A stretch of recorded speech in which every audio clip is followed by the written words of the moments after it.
I was displaced for 3 years, but fortunately I was picked up by the queen, and became a substitute princess. When I got married, I was the crown princess. My mission is to maintain peace between the two countries. So even if the prince I married had white moonlight in his heart, even if he bullied me and insulted me, and put me in danger countless times, I could deal with it calmly. Because I didn't expect to be loved by him. But then my identity was revealed, but the prince, who usually abandoned me like a ragged shoe, carefully grabbed my sleeve and said in a trembling voice, "I don't care if you are a princess or someone else at all, I just want you, as long as you are with me. I don't care about anything else. I am a princess." Fake. But I look very similar to the princess, so I married Jingwa for her. Before getting married, the princess's mother, the kind-hearted queen, asked me, "Don't you complain?" I said, "I don't care." I saw her wipe the corners of her eyes with a handkerchief, hesitated to speak, and finally sighed lightly and said nothing. Then, I was carried by the big red sedan chair to Jingwa. The person I married was Prince Jingwa. He is a capable man, with great military achievements, even I know it. But he also has a lot of notoriety, and I know that. For example, he likes the second lady of the Prime Minister's mansion, but he still likes it when he gets married and becomes his sister-in-law. At best, it sounds like an infatuation. To put it bluntly, it is against human ethics that the dead nature does not change. When others scold him, he doesn't care. He doesn't like me, and I don't care. At the wedding ceremony, when he took my hand to worship God, I saw his face as cold as frost and full of disgust. At that time, I knew that he hated me, even though he had never met me before, but my level of resonance in his heart was probably at the forefront. But he still made a vow to the gods to stay with me for the rest of his life. It can be seen that the gods are not effective, and they did not send down thunder and kill him, an insincere person. On the night of the bridal chamber, he picked off my hijab and handed me a glass of wedding wine without saying a word. He was unceremonious, like kicking a bun to a cat or dog on the side of the road.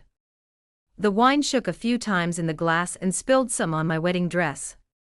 It's rude, but I don't know if I should be angry. If it was a princess, she would be angry, right? But now that I'm on someone else's territory, what right do I have to be angry?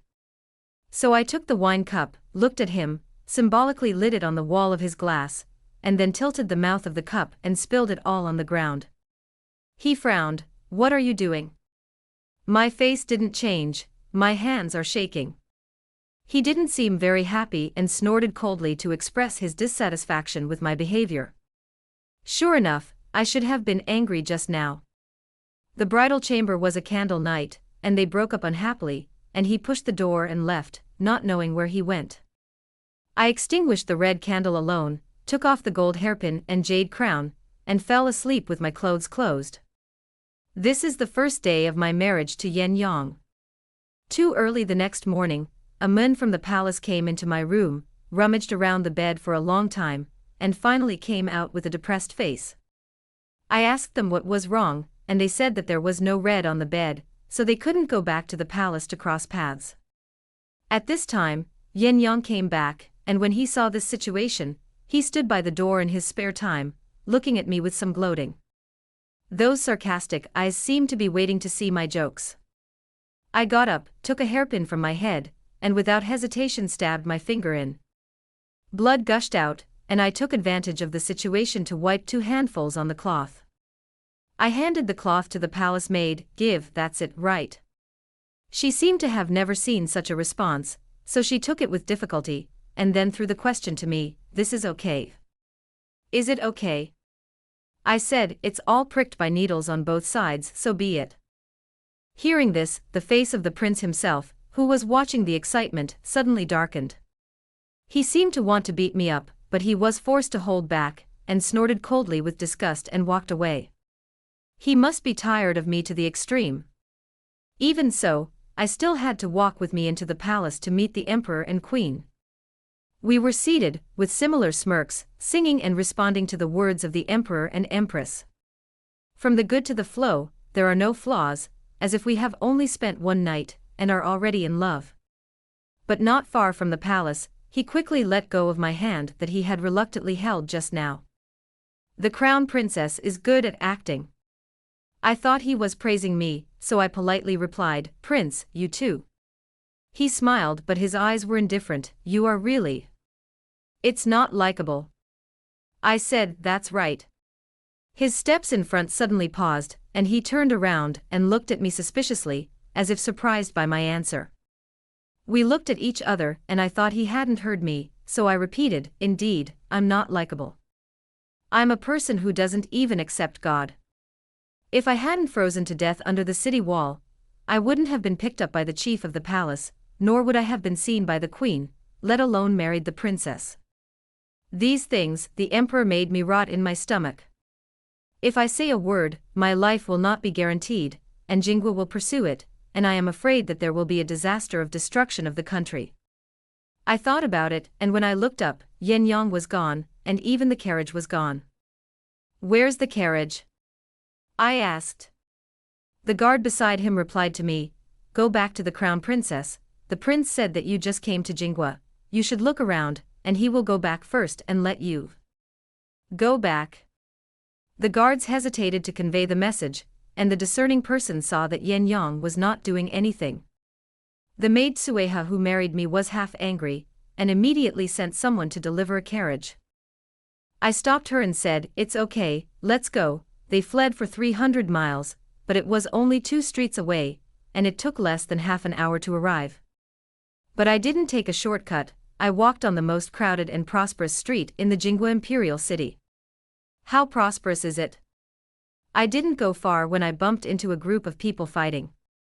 Seeing a scholar in white being pushed out of the door, I reached out and helped him up steadily. The scholar was still shocked, but he still nodded to me very politely, Girl, divine power. In a moment, no less than 7 or 8 people ran out of the house, all dressed like this scholar, and when they saw me blocking him behind me, they actually regarded me as a group with him, and opened their posture to fight me with him. The sky has eyes, I didn't want to help him. I glanced at the scholars who looked like a group of flowers, and sneered in my heart if I didn't blow or fight, I could probably slap 3 of them to death. But before leaving, the emperor asked me to be cautious in my words and deeds and not to cause trouble. So I thought for a moment, and before their fists hit, I turned around and lay straight on the ground. Then I heard Sueha screaming next to me, Oh no, the crown princess fainted. So I was carried back to the prince's mansion. Under Yen Yang's 3-point puzzled and angry gaze, I slowly opened my eyes on the bed. What's wrong with you? I propped up and said casually, I don't know, I have heat stroke. After speaking, a cold wind blew, and I retracted the cloak on my body, and retracted back to the bed without blushing. Yen Yang heard that I was talking nonsense, so he retorted, Then the crown princess has to take care of her health, hunt in Minshan next month, and be careful not to be bitten by wild beasts. The next day, Yen Yang was scolded by the emperor because he left me on the street that day and ignored it, causing me to faint on the street and damage the royal face. He was very unhappy and said that I deliberately traveled a long way to cross the city. I scratched my head and thought to myself, he actually found out. As a result, Yen Yang hated me even more. 3. The day of hunting in Minshan has arrived.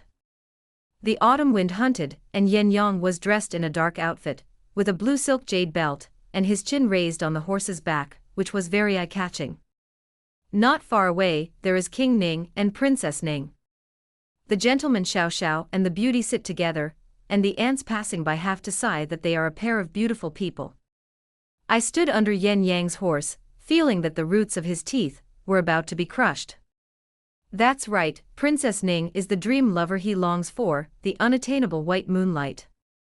I had no intention of falling into their triangular whirlpool, and I lifted my skirt, and was about to slip away, but Yen Yang picked it up and sat down in front of him. I asked, Don't you think it's crowded? Yen Yang squinted his eyes and said angrily, Why, could it be that you can ride a horse? I shook my head, No. Hearing this, he seemed to have grasped something, and suddenly smiled. I have heard that the women of Qi are delicate, and I don't want to even know how to drive a horse, yes, no one ever taught me. The horses I met on the way to escape the famine were all eaten by me. King Ning took the princess and rode away, and Yen Yang was not to be outdone, and took me to chase them. I understand, he really wanted to show his presence in front of Bai Yueguang, but because of his face, he couldn't stick it on himself, so he had to use me as a cover to make himself look less embarrassed. There were bumps along the way. I thought Yen Yang was deliberate, he must have wanted to turn me upside down, but when he saw me sitting steadily, he was a little suspicious. He asked, "You really can't ride a horse?" Before I could speak, I heard the laughter of Princess Ning in the distance. She sat on a pure white horse, and looked at a deer hunted by King Ning with a smile. Needless to say, Yen Yang definitely couldn't sit still again. Sure enough, with a light on my back, he flew off his horse and ran towards Princess Ning. I was left behind by him again. The sun was like a torch, and I carefully jumped off my horse, found a shade of a tree, and sat down to enjoy the shade. The rustling of the wind blowing the leaves made people sleepy, and I heard Yen Yang say that he wanted to compete with King Ning or something in a daze, and my eyelids closed and I fell asleep. In my sleep, I returned to those 3 years of upheaval and displacement, from Sichuan to Kyoto, running for 3 springs and autumns, a family of 5, and finally I was the only one left. In those 3 years I ate insects and ants, climbed over cliffs, escaped from the bandits' den, and arrived in Kyoto to my death. I almost died in the biggest snow in Kyoto. Fortunately, he was taken back by the people around the queen, and only then did he pick up a life. The queen said that I was born like the princess, and was a blessed person, so she kept me by my side for 2 whole years. Later she asked me if I would like to go to Jingwa to make peace. I asked her why. She said, "For the sake of Qi no longer have people as displaced as you." I don't understand, just a marriage contract can keep a country peaceful. But I still agreed. If it were really as she said, there would be no one as displaced as I was. It's great. The cold dew hit my eyelids, and I suddenly woke up to find that the sky was dark, and the setting sun was only a thin layer of golden light hanging on the top of the mountain, and Yen Yang and King Ning had long since disappeared. After a moment of silence, I realized that I couldn't seem to find my way back. For the Queen of Qi told me that if I marry Jingwa, I will never go hungry again. It doesn't seem to be exactly like that at the moment. I saw that it was getting late, and I couldn't go back for a while, so I decided to eat something to satisfy myself first. I ran 2 miles after a rabbit on an empty stomach before finally catching it. When I finally started a fire and roasted the rabbit, the wild boar that came out of nowhere overturned my fire and took my rabbit away. I was furious, picked up the torch that had fallen to the side and chased after it. To be honest, in this case, I don't think there will be a second person. But I didn't expect it, but Yen Yang came back to me. When he called me, I was sticking a dagger into the boar's neck, and the blood splattered on my face. I saw Yen Yang pull up the bow and arrow and put it down again, and froze in place. After a while, he seemed to come back to his senses, threw the bow in his hand, and walked towards me. "Why are you running so far? Why don't you wait where you are?" He asked me with an eyebrow, but his voice was very soft. I wiped my face and said lightly, "I'm hungry, I want to find something to eat." "You?" He suddenly choked. "I'm sorry, I forgot you were still there." He actually apologized to me, which is really rare. "It doesn't matter," I said. "Isn't this good for me?" He raised his eyes and looked around me, looking at the large and small wounds and dust on my body, doubting the truth of my words. I was so tired that I sat on the ground, picked up the piece of roast rabbit meat that had cooled down, and nibbled on it in front of him. Yen Yang raised his hand and snatched the rabbit meat. "Don't eat this, it's already dirty." I thought to myself, this is where I go, no matter how dirty it is, I have eaten it. "Your Highness the Crown Prince," I looked at him tiredly, "I'm hungry, can't I eat something?" "No matter how much you hate me, you can't watch me starve to death." "I'm not," he said. "I mean, let's go back and eat again." I really didn't have the strength to care about him anymore, so I had to compromise. "Let's go," I said. He helped me onto the horse, this time much lighter than before. The horse ran very fast, not as bumpy as before. I was tired, sleepy and groggy, and I just wanted to sleep when I was stuffy, but Yen Yang kept talking to me. He said, "You seem to be doing well." I replied perfunctorily, "Okay. I really didn't mean to leave you behind." I was sorry for treating you badly in the past. It doesn't matter. I'm just dissatisfied with the alliance between the two countries by marriage. In fact, I know that the fault is not you. I know, you should be unwilling. Hearing this, I suddenly came to my senses and quickly retorted, "No, I am quite willing." What? The banquet was extremely astonishing. Marrying him can change the peace of the two countries, and the peace of the people of Qi. I said, "I married you voluntarily." Yen Yang's arm on my side suddenly stiffened. After a while, he said interjectively against the wind, "Then, I won't like you either." Sick. 5 After the hunt, Yen Yang felt that he was at fault, so he didn't make things difficult for me anymore, but only occasionally mixed a few words with me, and the days went on like this. As the end of the year approached, a grand banquet was held in the palace, where the royal relatives and royal relatives gathered. Unfortunately, King Ning and Princess Ning were also there. What's even more unfortunate is that their location is opposite me and Yen Yang. Princess Ning Hiyun is still dressed beautifully and elegantly in this splendid palace, like a fairy who does not eat fireworks in the world. She sat there cramped, not knowing where to put her eyes, probably because Yen Yang and I were staring at her. So she picked up a cherry with her slender hands and fed it to King Ning's mouth. Yen Yang immediately touched me with his elbow and motioned for me to feed him something too. Bored. I think I should find him something to do, so that he doesn't always harass his second brother and sister-in-law with his eyes. So I picked up a pepper from the western regions and fed it to him. He chewed it in his mouth defenselessly, and the whole person froze. The resentful eyes seemed to poke me into a sieve. "You wait." I gently held his restless hand and said lightly, "Your Highness the Crown Prince, drink more hot water." Yen Yang almost turned his back on me in anger, silently poked me with his eyes several times, before making an excuse to leave the table in a hurry. Soon after the prince left, a new group of dancers came to dance. It's just that the dancer was dancing, and suddenly poked out a dagger from her sleeve and stabbed straight at the emperor. "There is an assassin. Escort the driver." I don't know who shouted, and the hall was in chaos in an instant. I took advantage of the situation to find a corner and hid over. The emperor and empress were quickly protected by the guards who arrived, and those assassins saw that the assassination could not be done, so they captured Princess Ning as a shield, and King Ning held a long sword, and could not attack for a while. As soon as the assassin raised his foot, he grabbed Princess Ning, and jumped a few steps onto the eaves of the house and slipped away. Just when I thought I was fine, my body suddenly lightened, and an assassin accomplice who appeared out of nowhere also arrested me. I was slapped on the back of my neck and fainted in an instant. When I woke up again, Princess Ning and I were tied up in one place, and we both had a sharp blade in front of our necks.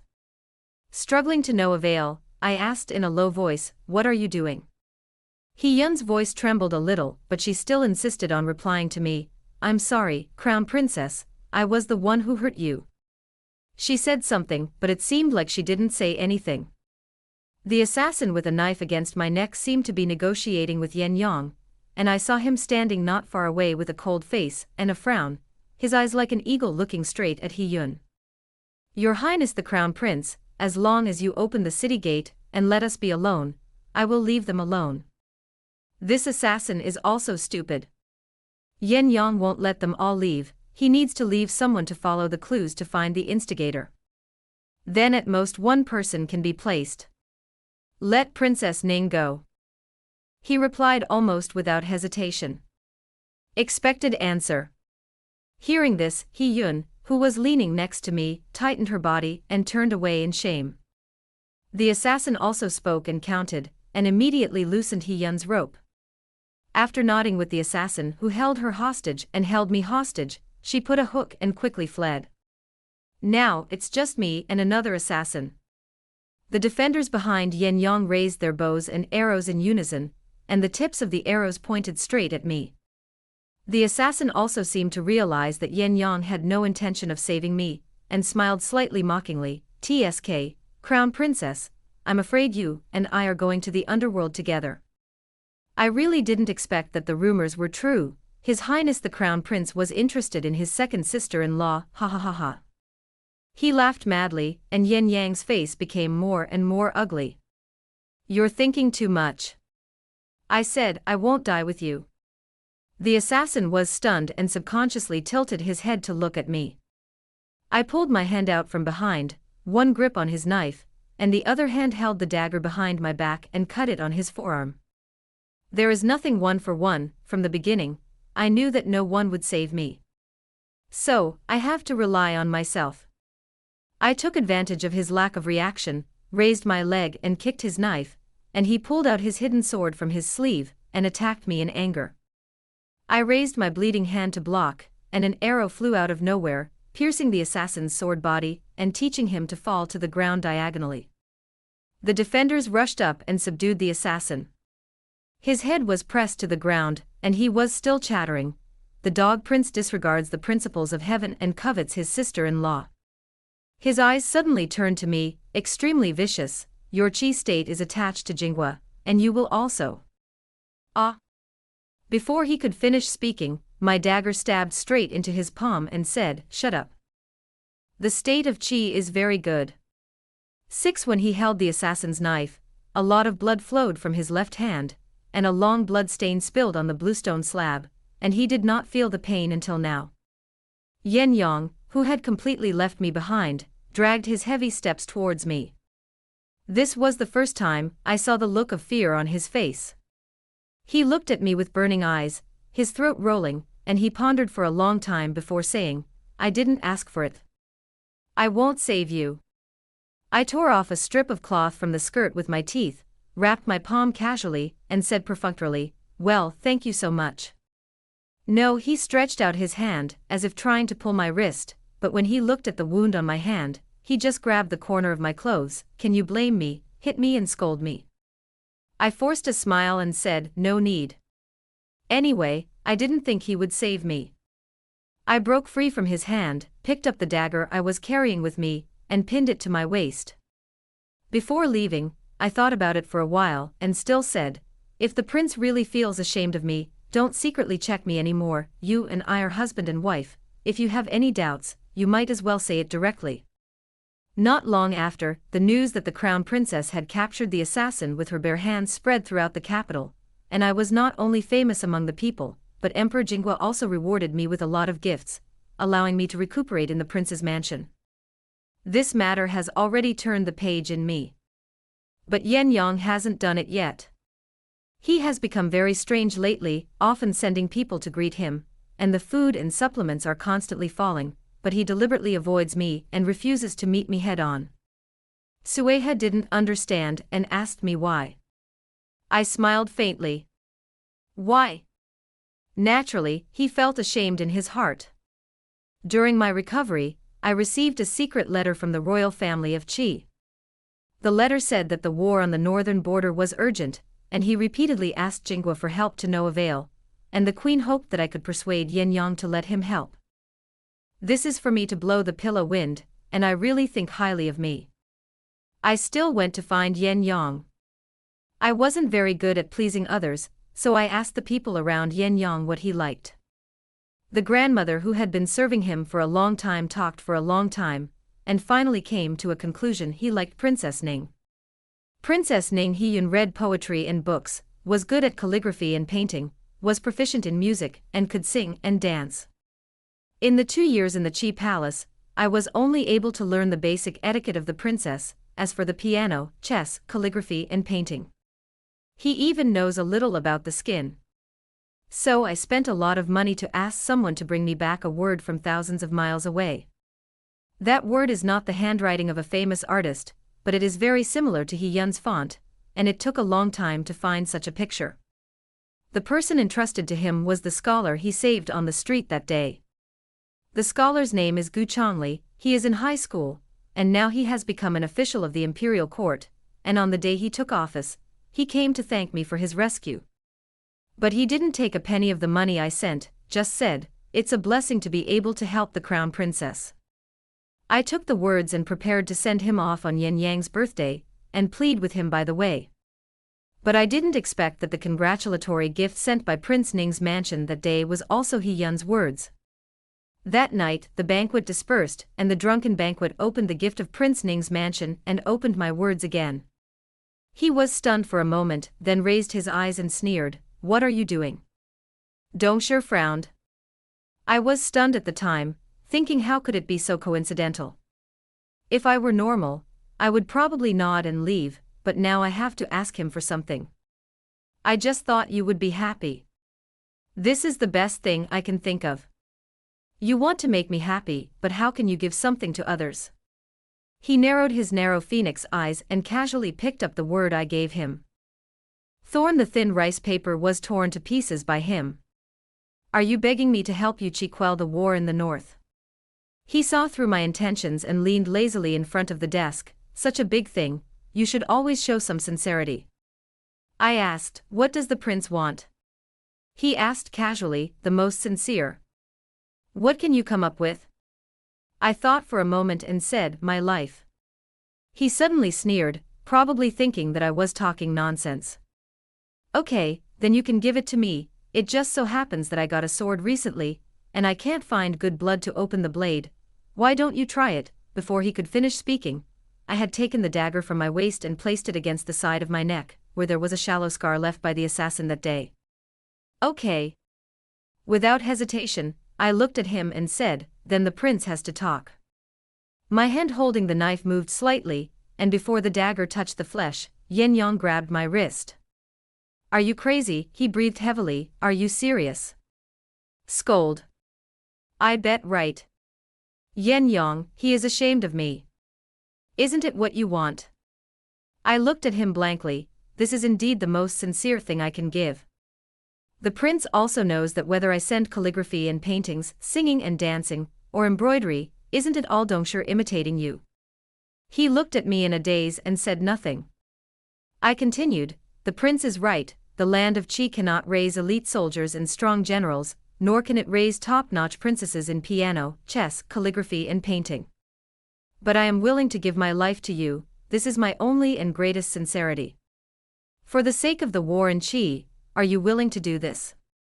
When he asked me, there was a hint of unexpected expectation in Yin Yang's eyes. I should answer this sentence carefully. I said, "Because of you." Hearing this, Yin Yang's ears turned red, like cooked shrimp, and he stuttered for a while. "You, what nonsense are you talking about?" "I didn't talk nonsense." "Shut up." He turned around, didn't look at me, pointed to the door and shouted, "Get out, don't let me see you again." Finished. Finally offered a courtesy, but it was crooked. This night's pretense seems to have fallen short. 7 Yin Yang said that he would not let him see me again, but he blocked my door early the next morning. He said that he had sent 2 elite soldiers to sneak attack the garrison of the northern barbarians, and he would be able to expel them all in a few days. I was surprised by this. "Your purpose has been achieved," he raised his eyebrows, "and be more comfortable these days, wander the streets less, and don't provoke any people." I don't know if the person he said was referring to Gu Changli. After all, I had only seen him a few days ago. But now that the war in the north still counts on him to help, I should indeed follow him. "Thank you," I said. "I will prepare a thank you gift to thank His Highness the Crown Prince." Yin Yang turned his head and glanced at me. "Don't worry, put away your thoughts, I don't need this palace to thank you." It turns out that Yin Yang's words can only be listened to in reverse. For example, he didn't want to see me, but actually came to me the next day. Another example is that he doesn't want my thank you gifts, but he sends people every day to ask me how the thank you gifts are prepared. But I really can't think of anything to give. Gold, silver and jade are ordinary things. He has seen much more than me, and poetry, books, calligraphy and painting have to be imitated by him, which is really difficult. In order to do what he liked, I married Yin Yang for the first time in half a year, and I spent so much effort to get to know him.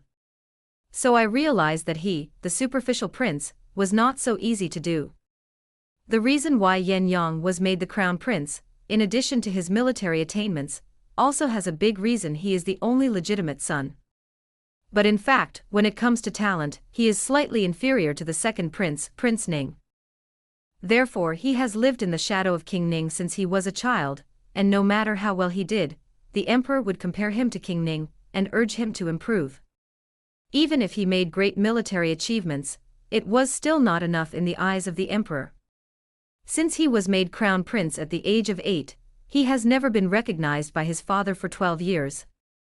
When the old lady talked to me about these things, she burst into tears and couldn't help but sigh at the difficulties of Yen Yang over the years. I just listened quietly and didn't say a word. After all, I really couldn't cry, because everything he hated was what I wanted. I seemed to know what to give as a thank you. But I need a chance. I thought that this opportunity might be at the Mid-Autumn Festival, maybe at the Emperor's birthday banquet, but I never expected that it was on an ordinary afternoon. At that time, Yen Yang was going to western Xinjiang to suppress the rebellion, and the queen was afraid that I would be bored in the house, so she invited me into the palace for tea and talk. But halfway through the tea party, I saw Princess Ning staggering and running in from outside the palace. She covered her heart and said to the emperor and queen in shock, "Oh no, King Ning is going to rebel. It's really a wave of unrest." Before the mastermind behind the assassin was found, a bigger disaster came out. To make matters worse, before the emperor could prepare the letter, the palace was already surrounded by King Ning's army. Although the emperor is old, he still has the demeanor of a king.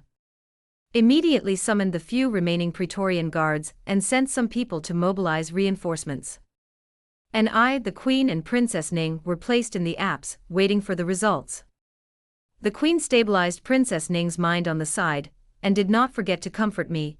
"Don't be afraid, these thieves can't do anything."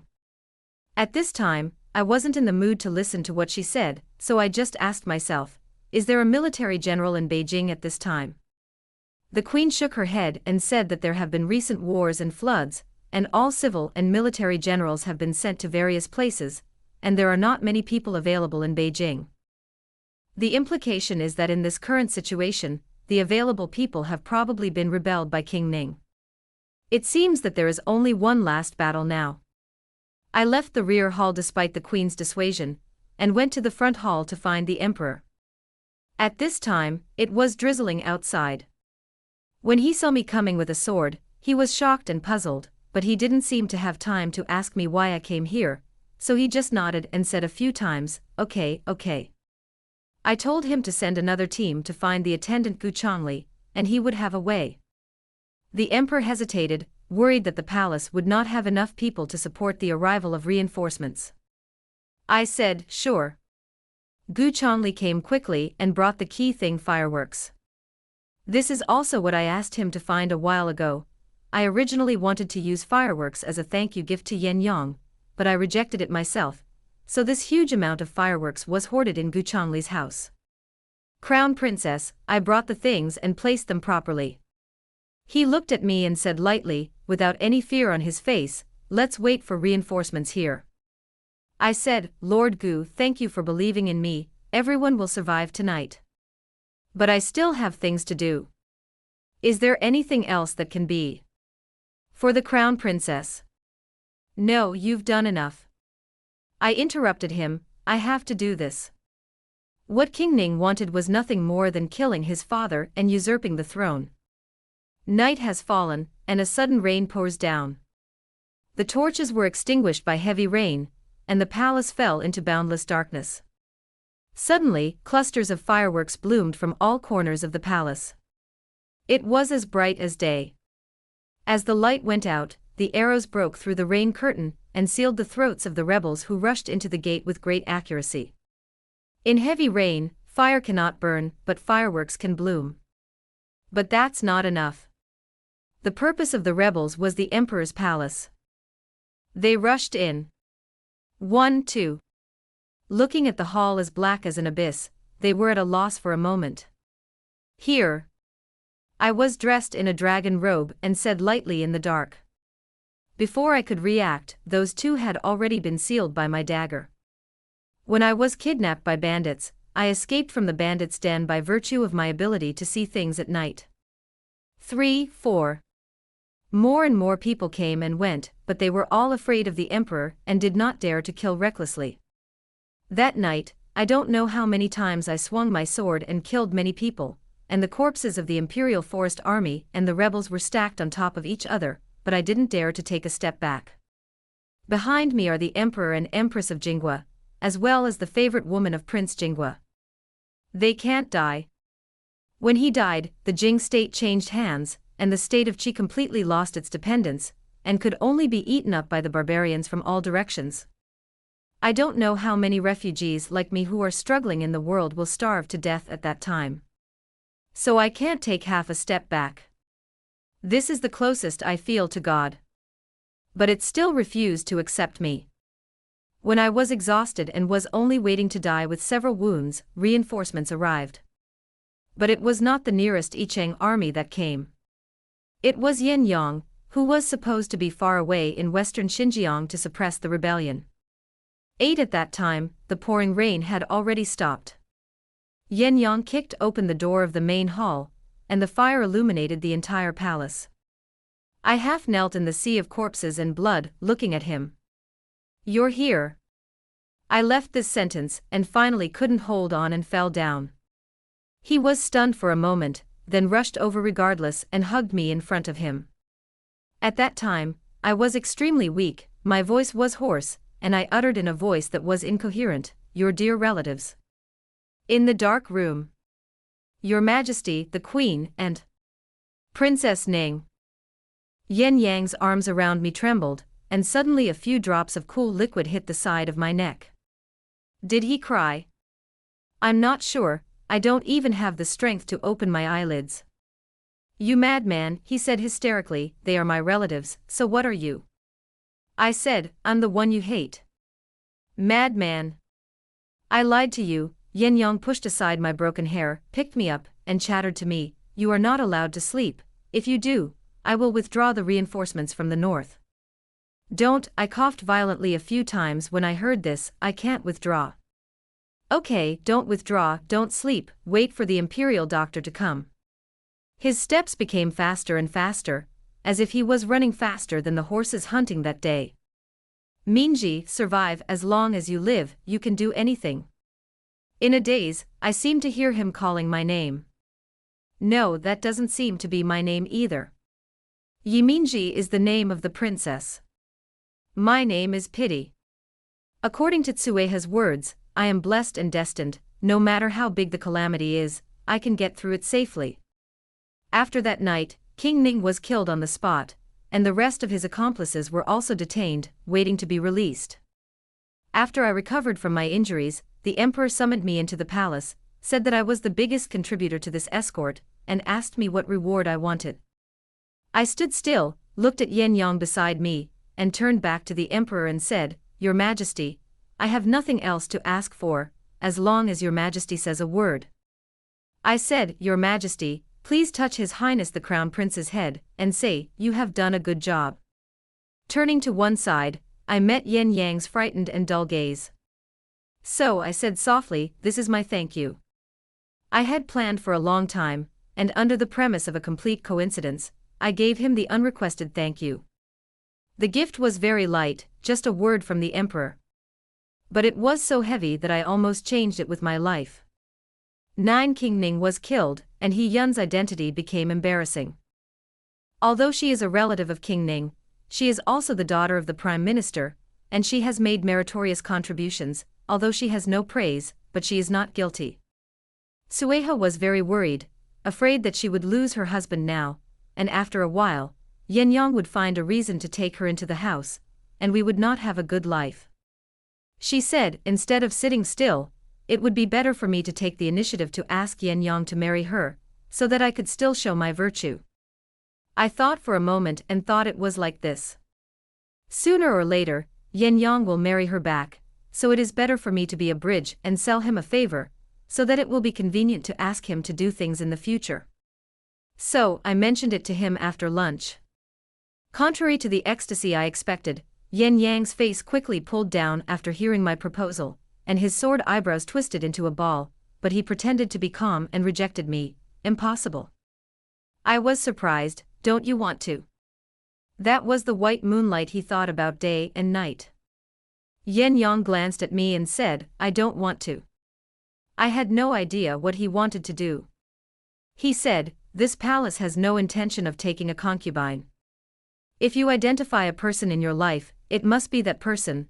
Those sharp phoenix eyes rippled at this time, containing great tenderness. But a thin layer of sweat came out of my palms, and I asked tentatively, do you want to reconcile with me? Then give He Yuntang a place. 2M heard this. Yin Yang choked on the tea, and smashed the cup on the table. He stared at me, his chest rising and falling, and after a moment he left a sentence of indignation, you think beautifully. My conversation with Yin Yang is always like this, with only a few words and the sword is tense. Everyone says I'm taciturn, and Yin Yang is not a talkative person. I don't like to argue with people, most of them are Yin Yang misinterpreting my meaning, and then I get angry there. In the past, he scolded me for being ignorant, wishful thinking, and imitating Dongshi. Now he has become crazy, heartless, and nosy. So that day, I heard him call me Minji in a daze, and I don't know if it was an illusion. In the blink of an eye, on the 3rd day of March, the queen held a spring banquet in the palace. The princes and nobles and their families all came to the banquet. Especially those who have unmarried children in the family take this opportunity to be brought to see each other. To put it bluntly, it's a blind date. The women would personally embroider the sachets before, and if they met the young master they liked, they would send the sachets out to express their feelings. This is the custom of Jingwa. I didn't know it before. It wasn't until I saw Gu Chongli holding a string of red and green sachets in his hand that I knew that there was such a link in this spring banquet. The last time King Ning rebelled, he entered the palace to save the driver, which was also a great achievement, and it was natural to be promoted to Shangshu. Young talents and dignified appearances are indeed the #1 candidates for noble women in Beijing to choose their sons-in-law. When he saw me alone in the garden, he stepped forward and said to me, Crown Princess, didn't you come with His Highness the Crown Prince? I nodded. He has something else to do. In fact, when I came with him, I happened to bump into He Yun on the road. In line with the principle of not getting involved between the two of them, he found an excuse to slip here. I looked at the sachet in his hand and smiled. Master Gu is very popular. Gu Chongli shook his head and casually put the sachet into his sleeve. These have no special meaning to me. Before I could ask a question, he answered, I already have someone I like. I didn't know much about men and women, so I nodded politely. Then I hope that the adult and the sweetheart will eventually get married. Hearing this, he smiled bitterly twice, adding 3 points of melancholy to his eyes. He said, No, I am afraid that I will not have a chance with her in this life, so I do not ask to stay with her forever but only to. She's fine for the rest of her life. I nodded. It's okay. The wind blew, and the apricot blossoms on the trees rustled, falling on Gu Chongli's sideburns. He pondered for a moment, and suddenly called me very solemnly, Crown Princess, Ah. Half a sentence was spoken, interrupted by an angry voice. At first, I didn't realize that he was calling me, but it wasn't until Yin Yang came over and took my hand with a calm expression that I realized that the emotional Aji was calling me. Why are you here? It really makes it easy to find your husband. He held my hand full strength, and I secretly struggled to get away, but he took advantage of the situation to hold me in my arms. He opened his phoenix eyes slightly, raised his chin, and looked at Gu Chongli condescendingly, and said without hesitation, Master Gu, what a coincidence. Gu Chongli bowed and nodded. I pay my respects to His Highness the Crown Prince. Raising his eyes and seeing the sachet in Gu Chongli's sleeve, Yin Yang smiled twice. Master Gu has gained a lot today, so you have to think about it when you go back and choose a suitable wife. He bit the word suitable very hard, and the meaning was unclear. He turned his head and smiled and said to me, The Queen Mother is looking for you, let's go quickly. 10 I followed Yen Yang for a while, and then I realized that this was not the way to the queen's palace. He pulled me to an uninhabited garden, closed the courtyard door, and pressed me against a banyan tree. "Didn't you say you were thirsty and went to drink water?" he asked me in a deep voice. "Drink it." I looked directly at him, my face not red and my heart was not beating. "Then you go to a private meeting with Guchanli." I corrected him, it was a chance encounter. He sneered, "Really? There are so many people, you happened to meet him, and you were on the street that day, so it's too many coincidences, right?" "It's just a coincidence." I looked light, feeling that it would be superfluous to say one more word to him. The prince doesn't believe it, and I have nothing to say. I don't know where this sentence poked Yen Yang's lungs. He suddenly frowned, leaned a few inches over his chest, and said, "Didn't you be very happy with him just now? Why are you having nothing to say to me? We've been married for so long, haven't you said so much to me, have you?" I said, "It's the prince who doesn't want to talk to me. I feel helpless about his backward behavior." Yen Yang was suddenly speechless, and wanted to say something, but his ears turned red. After a stalemate for a long time, he suddenly lowered his head, and his tone softened. "Aji, are you blaming me? Blame me for abandoning you again and again? I know, it's me who is the bastard. I'll make amends for you, you can stab me with a knife, stab me as much as you want, as many as you hurt." "No." I interrupted his chatter gently, "I didn't blame you. Because I never expected to be chosen by you. It's you, Prince." I tilted my head and looked at him puzzled. "I just made an excuse to leave, thinking that it would be convenient for you and Miss He to talk. Why did you come to me again? Aren't you happy to see Miss He?" Yen Yang obviously didn't expect me to give such an answer, and the hand on my shoulder couldn't help but tremble, as if he was walking on the verge of collapse. "I'm not happy." He gritted his teeth. "Why don't you like her?" I still asked calmly. He became more and more excited, and his stuffy breath sprayed on the side of my neck. "Why, don't you know?" "I'm not sure. It's even a little inexplicable." "Bastard." He suddenly cursed in a low voice. I looked up and met his turbulent and watery eyes, like a dying beast trying to die. "Okay, let me tell you why. Because I like you, I like you." I was stunned and reflexively wondered, "What?" I said, "I like you." He repeated, and then suddenly covered his lips unexpectedly. While grinding and biting to catch the remaining air in my mouth, he squeezed out a thin tone and scolded me, "Bastard, you lunatic. You are retaliating against me." After a long time, he finally let go of my lips, took me into his arms, and murmured in my ear in a soft tone that I had never heard before, "In the past, I was sorry for you, your hatred, your grievances, let me pay with my life. Can you not share your thoughts about me with others?" Yen Yang's cautious and aggrieved appearance made me feel confused. Let's not talk about why he didn't want to put a good He-Yun, and suddenly fell in love with me. Just saying that he made me blame him for hating him, I thought it was ridiculous. What do I hate him for? Like I said, I didn't expect anything from him at all. So I won't hate him. Will not love him either. 11 That day was absurd. After Yen Yang pressed me against the tree and kissed me again, my face was as usual, but his face was as red as a layer of rouge. Before I could say anything, he ran away as if he were running away. As if he was the one who was belittled. I regretted that he said the wrong thing for a while, and I didn't go to him for many days. So Yen Yang couldn't sit still again. He lost his temper for no reason, and asked the emperor to go to Liuzhou for disaster relief. After 2 months, he fell ill when he came back, and now he is lying on the bed to take care of him. Yen Yang had always been strong, but he met a group of refugees from Qi in Liuzhou and fell ill after returning. These were what his guards came to tell me, and they asked me to see him. This is undoubtedly roasting me on the fire.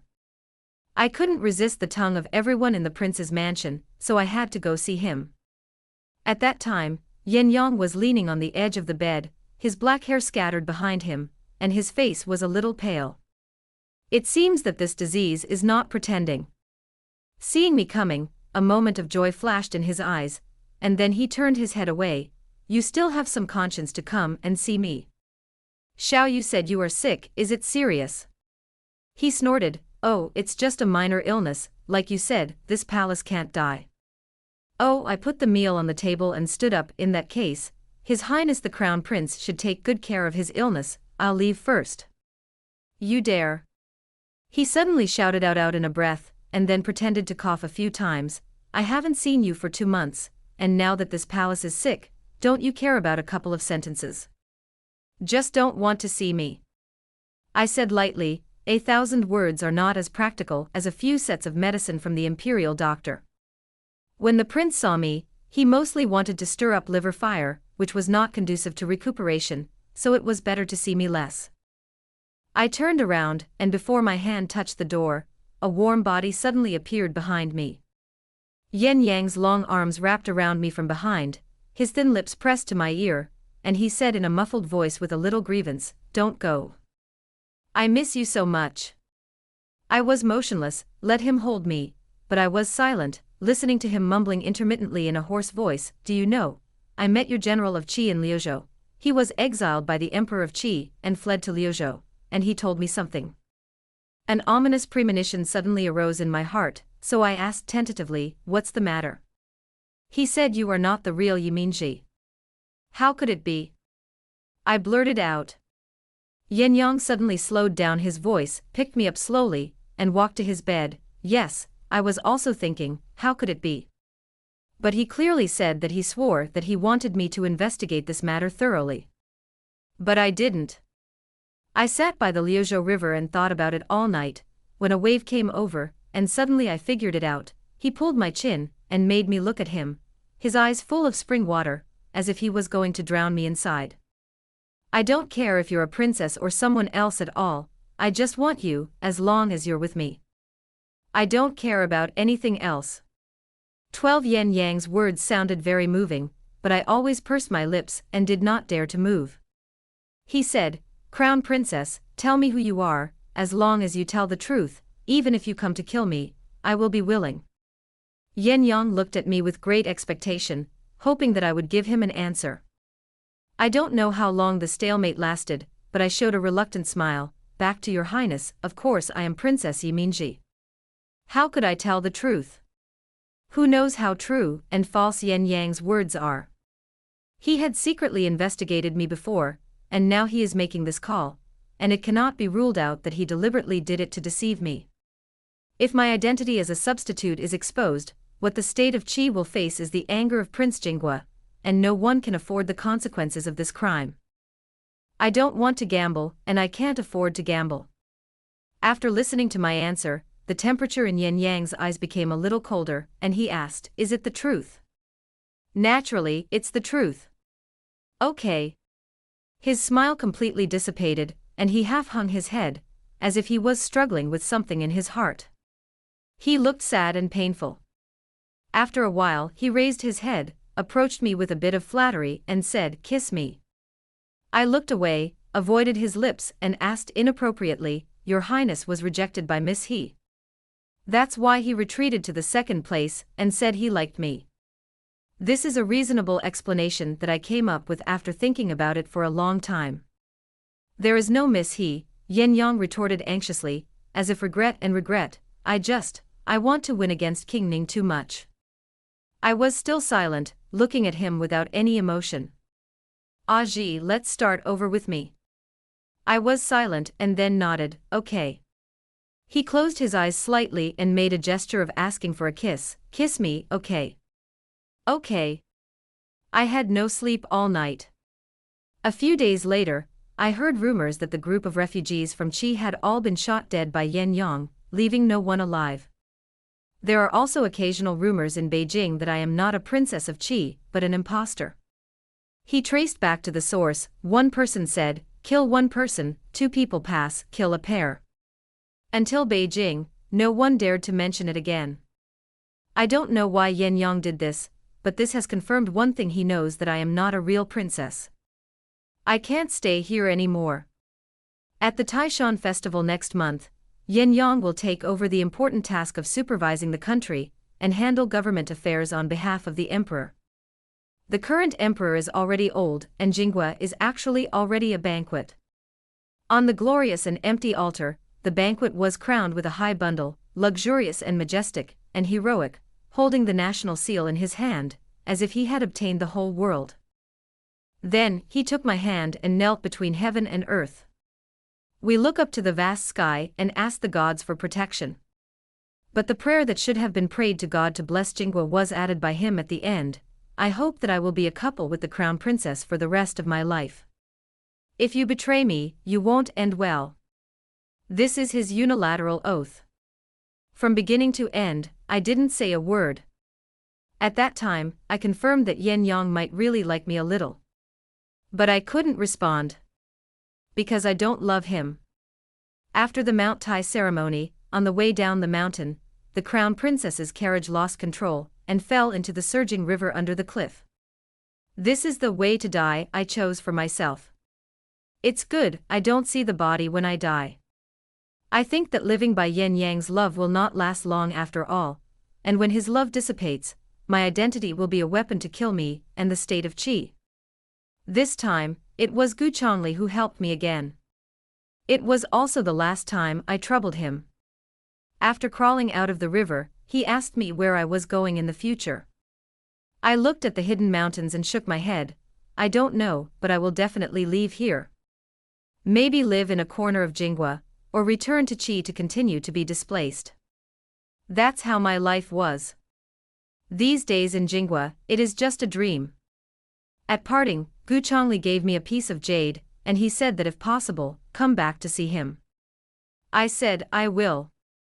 But maybe 10 years, maybe 20 years, until heaven and earth forget me, I can see the light again. 13. I heard that Yin Yang went crazy after I died. I searched the river for several months, and I had to find my body. After a few months of trouble, I couldn't sleep, and I got seriously ill, so I gave up on retrieving my body.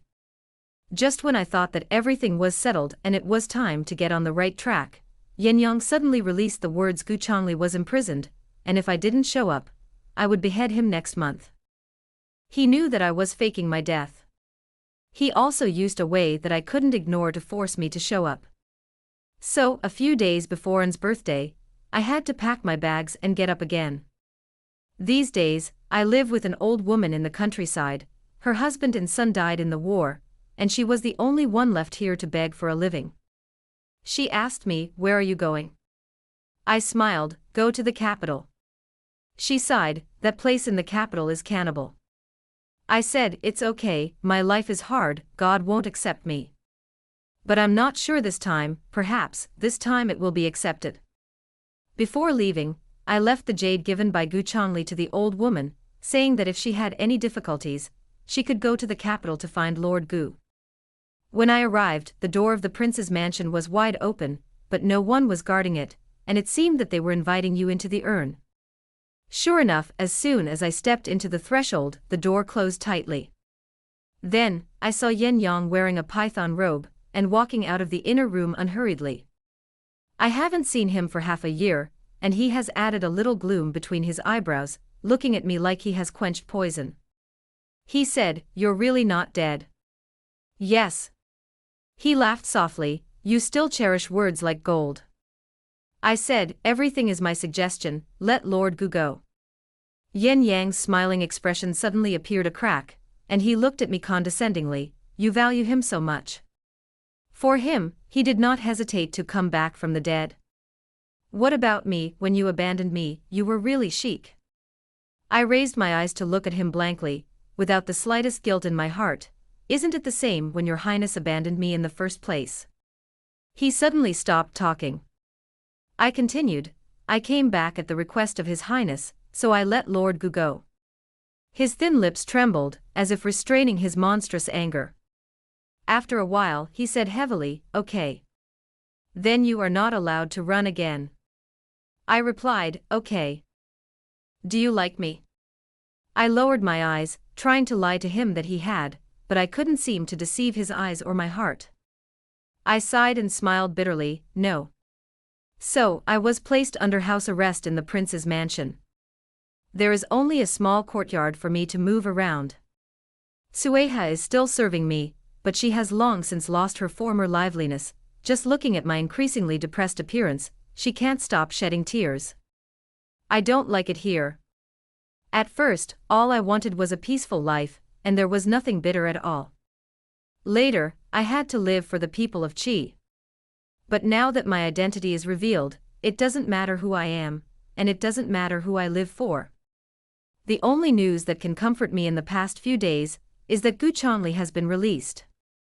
Yen Yang came to me and asked me if I had let go of my heart.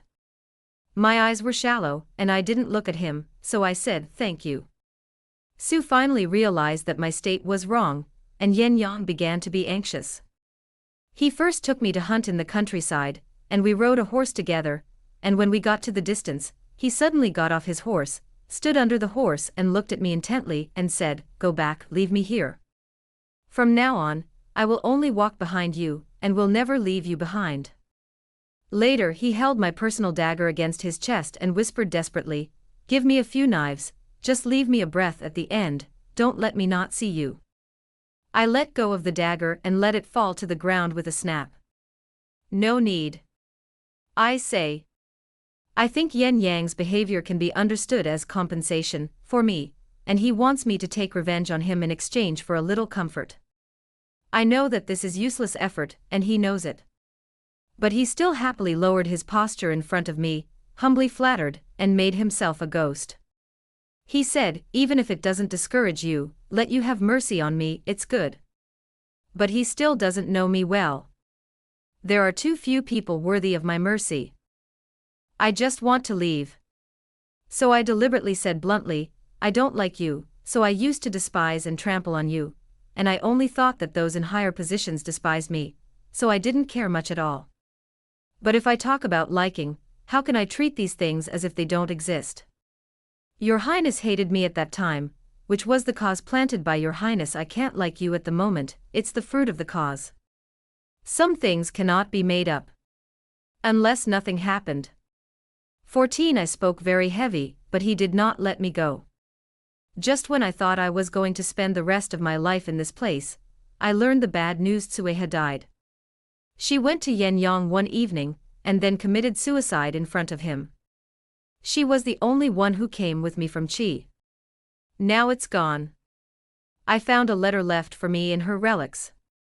Tsue has said in the letter that she had long known that I was not a princess. It was the Empress of Qi who told her, along with it, and my experience of ups and downs. She is a miserable person, so you have to accompany her well. The Queen said so. Tsue has said that she had never seen someone like me, and she had to compromise for the sake of the people of Qi. I am not a princess, but I have to bear the responsibility of a princess. She didn't deserve it for me, she said, I should live for myself once. She told Yen Yang about my affairs as it was, and begged him to let me go with her own life. She has been timid since she was a child, and this is the only time in her life that she is brave. Girl of mercy, she said in the letter, live well. A few days later, Yen Yang came to me. He looked neither sad nor happy, just looking at me fixedly. He said, I don't know, you have a past like that. What is he talking about? Is it my past of eating insects and ants and gnawing on tree bark to survive, or my past of being enslaved and beaten by bandits, or my past of being in exile for hundreds of miles, having no way to find relatives, and almost freezing to death outside the palace walls? Or maybe it was I who watched my parents and siblings die in the wilderness due to epidemics. I don't know, just nodding, yes, that's my past. Such a tragic past that cannot be cured in a lifetime. It's not that I can't forgive Yen Yang's abandonment of me, it's just I can't even reconcile my past, so how can I let go of everything to like others? Something choked in his throat, but he couldn't say a word. After a while, he came over and hugged me into his arms. The cold liquid wet my placket. He cried. I don't know why. He was silent for a moment and said, pity me, I'm sorry. If only I could have been earlier. I wish I had met you earlier. Unfortunately, you're right, unless none of this happened. He paused, as if he had made great determination. He said, go and live the life you want to live. If you don't be a princess, if you don't be a crown princess, you just have pity for her. I was stunned, a little incredulous. Thank you. I say.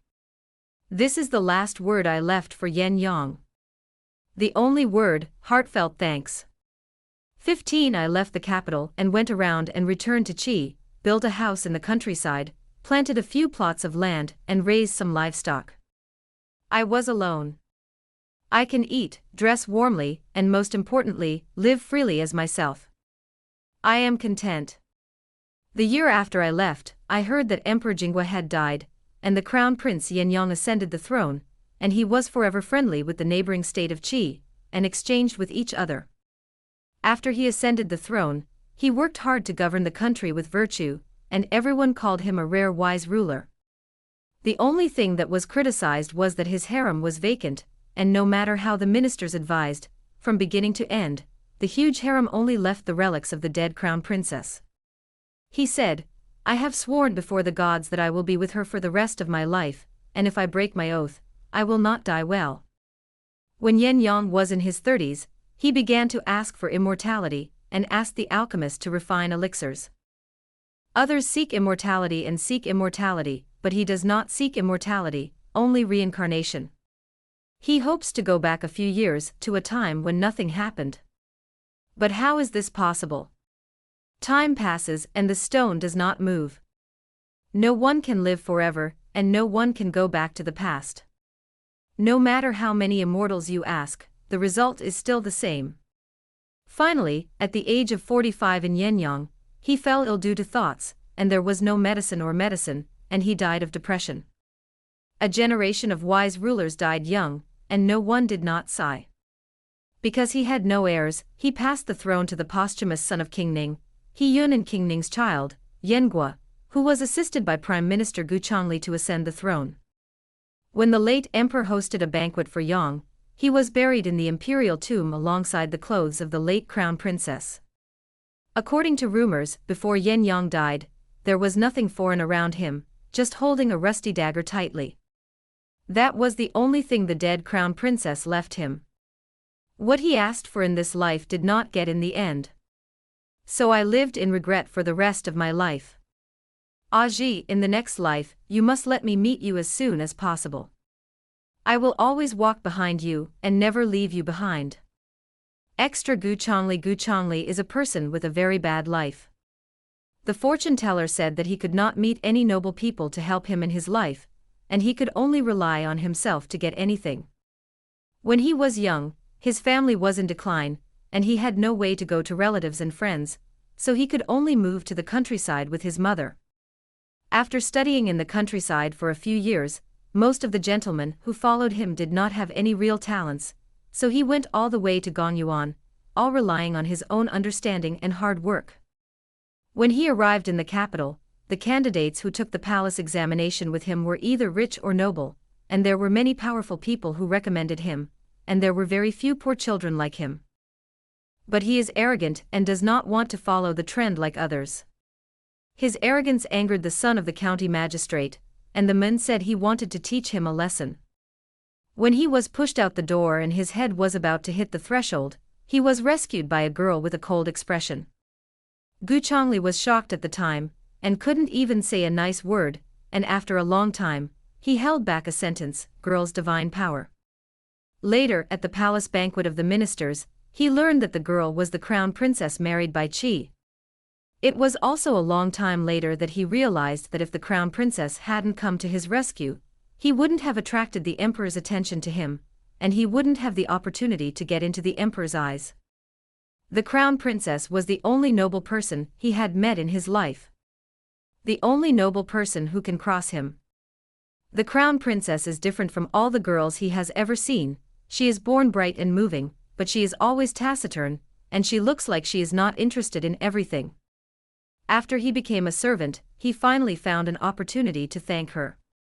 And the crown princess just nodded lightly and said, "You're welcome."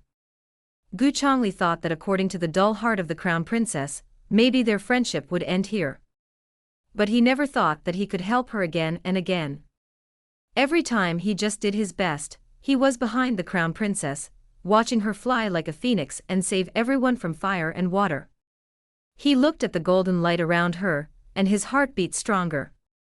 But Gu Chongli did not take this love as a shame. He even thought it was normal who wouldn't like a woman like the crown princess. But he likes the crown princess. I feel sorry for the crown princess again. He knew that she didn't like to stay in the prince's mansion. In other words, she probably doesn't like to be around anyone. So when she came to him and asked him if he could help him escape, he agreed without thinking. He had already guessed the outcome of doing this, but even if he died, he would still help her. On the day he bid farewell to the crown princess, he knew the name of the crown princess: pity. Compassion for the common people of the world. People live up to their names. Let's go far, he muttered, looking at the crown princess's back. It didn't take long for the prince to find out about him, put him in prison again, and force the crown princess to appear. On the day the crown princess came back, Gu Chongli regretted it. I regret that I didn't die in prison early, and I regret that I ignored one thing. How could a good person like the crown princess watch him die for her? It didn't take long for him to be released. All the beards and tails, without any damage. He knew that this was what the crown princess had exchanged for herself. After that, he heard about the past of the crown princess in the mouths of the refugees.